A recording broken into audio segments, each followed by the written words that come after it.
अभी आप देख सकते हैं चाइना के अंदर जो हालत है वो कैसी हालत हो गई है। गली मोहल्ले में सब जगह यहाँ पे डॉक्टर्स बैठ गए हैं और सभी को जो चेक किया जा रहा है कि कहीं किसी के वायरस तो नहीं है। सावधान हो जाइए, क्योंकि जिस तरीके से कोरोना वायरस ने हमारी सांस छीन ली थी, वो ये वायरस भी बिल्कुल सेम ही है और सांस लेने में ही सबसे पहले आपको यहाँ से तकलीफ शुरू होती है। नमस्कार साथियों, एक बार फिर से जो चाइना जो वायरसों का उत्सर्जन करता है, वहीं से एक और नया वायरस आ चुका है जो भारत के अंदर भी अभी आ चुका है। उस वायरस का नाम है HMPV वायरस, यानी कि ह्यूमन मेटा न्यूमो वायरस। ये जो वायरस है बहुत ही ज्यादा खतरनाक वायरस है और अब ये कयास लगाए जा रहे हैं कि भारत के अंदर भी फिर से लॉकडाउन हो सकता है, क्या पहले जैसी ही सिचुएशन हो सकती है। तो आइए हम समझते हैं कि क्या ये वायरस है, कैसे ये काम करता है और इससे क्या क्या दिक्कतें होने वाली है और कहां तक अभी ये पहुंच चुका है। चलिए, अगर बात करें चाइना के अंदर, तो अभी जो भारत के अंदर जो इंफॉर्मेशन है वो ये है कि चाइना के अंदर फिर से जैसे लॉकडाउन कोरोना वायरस के टाइम पे जो भी चेकिंग हुई थी, जिस तरीके से मास्क लगा के लोग घूम रहे थे, तो चाइना के अंदर भी अभी इसी प्रकार से लोग मास्क लगा के घूम रहे हैं। ठीक है, ये बात आपको याद रखनी है। आगे मैं एक और आपको इंफॉर्मेशन दूंगा। अगर बात करें इस HMPV वायरस की, जो ह्यूमन मेटा न्यूमो वायरस है, ये वायरस अभी चलता हुआ और कहां पहुंच गया है, ये इंडिया के अंदर अभी पहुंच चुका है। लेकिन केवल ये इंडिया के अंदर ही नहीं मिल रहा है। अभी अगर आप देखोगे तो ये इंडिया के साथ साथ में ये आपको जापान में भी देखने को मिलेगा। जापान में भी इसके काफी केसेस हैं जो अभी रजिस्टर हुए हैं और ये जापान ही नहीं, ये पूरी दुनिया के अंदर आपको देखने को मिलेगा अभी कुछ ही समय में। यानी कि अलग अलग शहर की अगर बात करें तो वहां पे कुछ कुछ केसेस इसके आने लग गए हैं।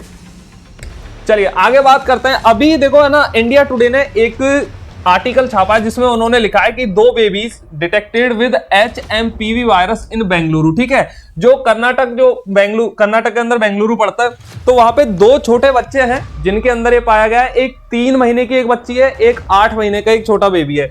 अब सबसे बड़ी प्रॉब्लम पता है क्या होने वाली है? जैसे द हिंदू है, इन सभी यहाँ पे आप सभी इनमें आर्टिकल में देख सकते हैं कि इंडिया के अंदर ये जो वायरस है अभी पहुंच चुका है। कर्नाटक बेंगलुरु के अंदर ये वायरस पहुंच चुका है।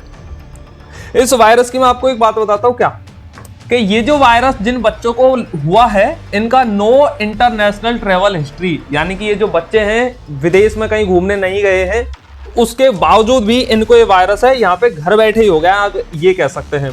अब मैं आपको कुछ याद दिलाता हूं। कोविड-19, दरअसल कोविड-19 को 5 साल हो चुके हैं। नया साल 2025 आ गया है।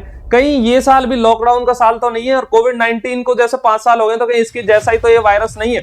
तो सबसे पहले हम कोविड-19 को थोड़ा सा समझ लेते हैं, जिससे आपको इसे समझने में आसानी रहेगी। कोविड-19 का ये दौर तो कोई भी नहीं भूलेगा, मैं और आप तो बिल्कुल नहीं भूलने वाले हैं। जिनकी उम्र 20, 22, 25 साल है, ये हमेशा याद रखने वाले हैं ये मंजर। अब हम बात करते हैं कोविड-19 की हिस्ट्री के बारे में, क्योंकि ये वायरस भी है ना HMPV, ये भी सेम कोविड-19 के जैसा ही वायरस है। आइए यहां से समझते हैं। कोविड-19 अगर मैं कहूं तो मुझे तो पता चला भाई ये 2019 के अंदर के ऐसा कोई वायरस है, लेकिन ये जो वायरस है ना 2002 और 2002 से 2004 के बीच में भी ये मिला था। SARS-CoV करके इसका ये नाम दिया गया था। आप थोड़ी इंफॉर्मेशन आप पढ़ सकते हैं अगर चाहें तो। फिर ये जो वायरस है यहां से तो कुछ हुआ, लेकिन 2012 के अंदर फिर से ये वायरस मिला और तब इसको MERS-CoV करके इन्होंने इसे नाम दिया। फिर ये वायरस मिला कब? कोविड-19, यानी कि 2019 के अंदर, जब इसे SARS-CoV इन्होंने नाम दिया। अब देखो 2002 से 2004 के अंदर ये वायरस मिला, इन्होंने कोई वैक्सीन नहीं बनाई। फिर ये 2012 में मिला, और ये केवल मैं भारत की बात नहीं कर रहा हूं, ये वर्ल्ड हेल्थ ऑर्गेनाइजेशन जो WHO है, उनको यहाँ पे कहीं ना कहीं कदम उठाना था, लेकिन उन्होंने इस पे कोई भी वैक्सीन नहीं बनाई। अब ये वायरस जब 2019 में आया और इन्होंने वर्ल्ड वाइड जो पेंडेमिक है वो फैलाया, यानी पूरे, आपको पता होगा कि देश विदेश में, भारत के अंदर सब जगह कितनी बुरी हालत हो गई थी कोविड-19 के कारण। तब इन्होंने वैक्सीन बनाई, यानी कि जब बिल्कुल ऐसा होता है ना पानी सर तक चढ़ आता है, तब इन्होंने वैक्सीन बनाई, इस पे ध्यान नहीं दिया। अब मैं आपको क्या समझाना चाह रहा हूं, आप ये देखिए। अब हम थोड़ी सी हिस्ट्री देखेंगे HMPV यानी ह्यूमन मेटा न्यूमो वायरस की। ये वायरस भी सेम कोविड-19 के जैसे, ये पहली बार नहीं मिला, ये 2001 के अंदर ही इसे नीदरलैंड के अंदर पता कर लिया गया था कि हाँ भाई ऐसा एक वायरस है, लेकिन किसी ने भी इस पे ध्यान नहीं दिया। फिर ये वायरस ऐसे ही बढ़ता गया और अब आ चुका है क्या 2025, और 2025 के अंदर ये अपना रंग दिखा रहा है। अगर 2024 की बात करें तो चाइना के अंदर, ये चीन के अंदर, ये 2024 के जो दिसंबर है उसके अंदर ये फैलने लग गया था, यानी काफी इसके जो पेशेंट हैं वो वहां पे दिखने लग गए थे। अब चीन एक ऐसा देश है यारों कि वहां से है ना मतलब डेटा निकालना भी बहुत मुश्किल बात है, क्योंकि चीन के जो न्यूज चैनल है कुछ भी मान लो, वो इतना प्रोफेशनली डेटा नहीं देंगे किसी को भी कि इतने हमारे पास पेशेंट है, इतने मर गए, इतने अभी केस रजिस्टर हो रहे हैं, तो ऐसा। लेकिन अभी जैसा हो क्या रहा है ना, भारत के अंदर पूरा ये हाल दिखाया जा रहा है कि भाई चाइना के अंदर बहुत ज्यादा हालत खराब है। लेकिन हमारे जो कुछ लोग हैं जो चाइना के अंदर रहते हैं, इंडियंस, उन्होंने कुछ वीडियोस इंस्टाग्राम सोशल मीडिया पे पोस्ट किए, जो मैं आपको यहाँ पे दिखाऊंगा, जिनसे आप थोड़ा सा एक ब्रीफ ले सकते हो कि अभी चीन के अंदर क्या हालत है, यानी क्या सच में जो भारत के अंदर बातें हो रही हैं वो ही चाइना के अंदर हो रही है। तो वो चीज हम यहाँ पे देख लेते हैं। एक बार मैं इस वीडियो को प्ले करता हूँ। ताहिर भाई, ये सुनने में आ रहा है चाइना में कोई कोविड वायरस आ गया। भाई कोविड जो है ना, मुझे लग रहा है इस वक्त सिर्फ फेसबुक पे आया हुआ है, टिकटॉक पे आया हुआ है, या इंस्टाग्राम पे आया हुआ है, क्योंकि या फिर पाकिस्तान में सबसे पहले इसकी खबर आ गई हुई है। चाइना में ऐसा कुछ नहीं है, चाइना में ऑल गुड है। मैं भी चाइना में ही हूँ और आप पीछे रश देख सकते हैं। भाई ऐसा कुछ भी नहीं है, ये सिर्फ फेक न्यूज़ से दूर रहा करें। वैसे ही इतना बहनेंगे, इतना परेशान है लोग और परेशान होते हैं, तो ऐसी न्यूज़ अपनी रिसर्च करें, उससे पहले बिल्कुल भी मार्केट में ये ना फैलाएं। अब ये वीडियो देख के आपको ऐसा लगा होगा कि चीन के अंदर तो ऐसी कोई हालत ही नहीं है, तो फिर हम क्यों घबरा रहे हैं? आइए मैं बताता हूं हम क्यों घबरा रहे हैं। क्योंकि हम घबरा रहे हैं क्योंकि इंडिया टुडे और ऐसे बहुत अच्छे जो न्यूज प्रोफेशनल न्यूज वेबसाइट्स हैं, उन्होंने ये जो खबर है वो प्रिंट करी है कि ये जो वो बेबी जो वाली कैसे कैसे बेंगलुरु के अंदर नो ट्रेवल हिस्ट्री के बावजूद भी ये जो वायरस है हमारे देश में आ गया। तो देखो ये बात, हाँ, इंडिया की जो मेडिकल अथॉरिटी है उन्होंने भी अभी इसे मतलब प्रूव नहीं किया कि हाँ भाई यही वायरस है और ये भारत के अंदर आ गया है। लेकिन अब जब भाई इतने बड़ा अगर न्यूज चैनल ही इसे छाप रहे हैं तो कहीं ना कहीं इसके अंदर कुछ तो सच्चाई होगी। अब आइए, हमें डरने की क्यों जरूरत है? क्योंकि अभी मैं थोड़ा सा आपको बता देता हूँ कि करंट सिचुएशन क्या है। ये करंट सिचुएशन, हम इंडिया के बारे में बात करेंगे। करंट सिचुएशन ये है कि जो HMPV जो ह्यूमन मेटान्यूमो वायरस है, ये अभी बेंगलुरु इंडिया के अंदर ये पाया गया। किसके अंदर पाया गया? 8 मंथ ओल्ड बेबी, जो 8 महीने की बेचारा एक बच्चा है, उसके अंदर ये वायरस है, ये देखने को मिला, जिसकी नो ट्रेवल हिस्ट्री, यानी कि अभी वो कहीं भी देश विदेश कहीं भी नहीं घूमा था, उसके अंदर ये आपको देखने को मिला। और वहां की जो सरकार है, कर्नाटक सरकार है, उन्होंने है ना जो सेफ्टी जो गाइडलाइंस है वो जारी कर दिए। सेफ्टी गाइडलाइंस क्या होती है कि भाई आप मास्क लगाओ, ऐसे रहो, क्राउड वाले स्पेस में मत जाओ, वो सारी चीजें जिनके आगे हम उन पे बात करने वाले हैं।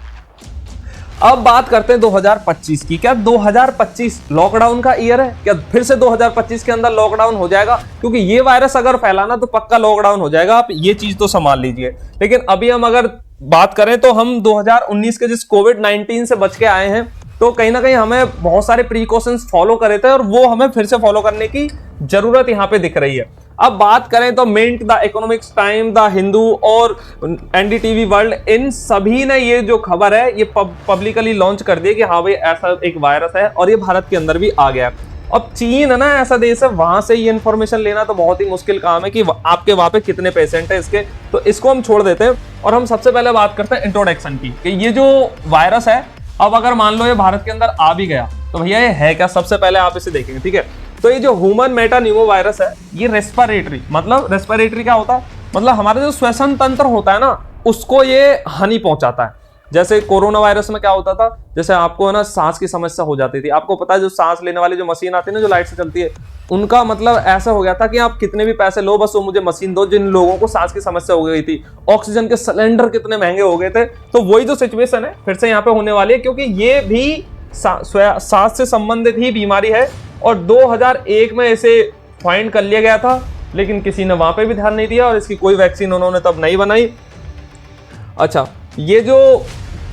ये हम समझ ही गए कि RSV, क्योंकि ये हमारे जो श्वसन तंत्र है ना, उसको ये बहुत ही ज्यादा हानि पहुंचाता है ये वायरस। अब समझ लेते हैं कि ये कैसे हानि पहुंचाता है। तो बहुत सिंपल सी बात है, देखो, जब भी हम सांस लेते हैं तो हमारे एयर जो है वो हमारे अंदर जाती है। कहाँ पे जाती है? वो हमारे जो फेफड़े हैं इसके अंदर जाती है। अब इसके अंदर है ना, ये एक नली जैसा होता है, नली जैसा होता है, और यहाँ पे जो ये हम जितनी भी जो गैसें होती हैं वो यहाँ पे आती है और यहाँ से अलग होकर ऑक्सीजन जो है वो यहाँ पे ऑक्सीजन यहाँ पे सप्लाई होती है। और ये जो ऑक्सीजन है ना, ये हमारे कहाँ पे जाती है? ब्लड को जाती है।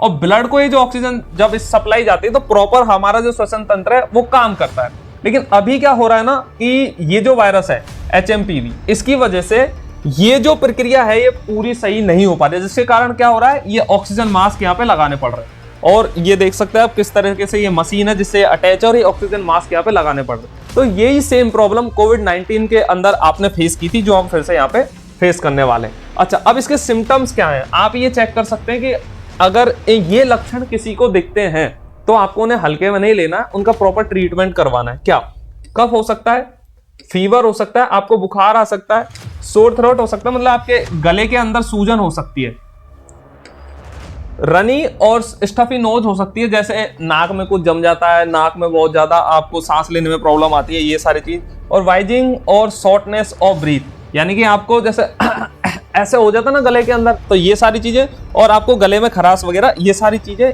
ये इसके सिम्टम्स हैं, ये इसके लक्षण हैं। अगर आपके घर में, फैमिली में, अड़ोस पड़ोस में किसी के भी हैं तो आप उन्हें बता सकते हैं कि आपको प्रॉपर ट्रीटमेंट लेना चाहिए, ये इसके सिम्टम्स हैं, ठीक है।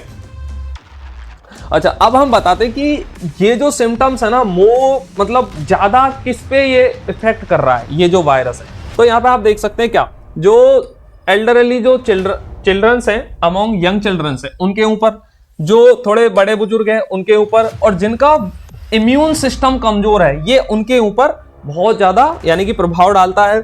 अच्छा, अब अगर ये इसके ऊपर प्रभाव डालेगा ना तो आपको निमोनिया हो सकता है, आपको सांस की नली में सूजन आ सकती है, और अस्थमा का बढ़ना, अगर आपको सांस लेने में प्रॉब्लम है, जैसे किसी का अस्थमा की प्रॉब्लम होती है, तो वो भी इससे बढ़ सकती है, ये वायरस से, ठीक है। अच्छा, ट्रांसमिशन, अब हम देखते हैं कि ये जो वायरस है ये फैलता कैसे है। तो इसकी अगर बात करें तो ये जो वायरस है देखो, ये फैलता कैसे है, direct contact with infected individual. अगर मान लो किसी आदमी के वायरस है और अब हम उसके डायरेक्ट कांटेक्ट में आ जाते हैं तो उससे हमें फैल सकता है। जैसे मान लो कोई भी इंसान यहाँ पे खड़ा है जो इन्फेक्टेड है, वो मुझसे बातें करेगा तो वो इधर जो गैस छोड़ेगा वो मेरे ऊपर आती है, तो ऐसे करके ये जो वायरस है फैल सकता है। कॉन्टिमेंटेड सरफेस, जैसे मान लो उसने किसी चीज, इन्फेक्टेड इंसान ने किसी चीज को छू लिया है, आपने फिर उसको छू लिया है, तो वहां से भी ये जो वायरस है ये फैलता है, ठीक है। ये जो वायरस है अभी जो सर्दियां हैं यहाँ पे ये फैलने लगा है, ठीक है।